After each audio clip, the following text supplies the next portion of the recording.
மகாபரணி தீபம், அதாவது புரட்டாசி மாதத்தில் பரணி நட்சத்திரத்தில் வருகின்ற இந்த தீபம் மகாபரணி தீபம் அப்படின்னு பேர். இந்த தீபம் வந்து யம தர்மக்காண்டி நாம் ஏற்றக்கூடிய தீபம். பெரிய அகல் விளக்கில் நல்லெண்ணெய் ஊற்றி பஞ்சு திரி போட்டு ஏற்றுங்க. இழுப்பை எண்ணெய் ஊற்றி ஏற்றினாலும் ரொம்ப விசேஷம்.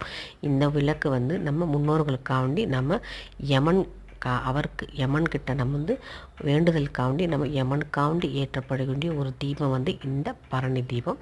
இந்த பரணி தீபம் ஏற்றுவதன் மூலமாக நம்ம முன்னோர்கள் மிகவும் சந்தோஷப்படுவார்கள். இந்த மகாலய பட்சத்தில் நம்ம தர்ப்பணம் கொடுக்கின்ற இந்த 15 நாட்களில் இந்த பரணி நட்சத்திரத்தில் நம்ம பண்ணுற இந்த மகாபரணி தீபம் ரொம்ப விசேஷமானது. கண்டிப்பாக நீங்கள் நாளைக்கு சங்கடகர சதுர்த்தியோடு வருது.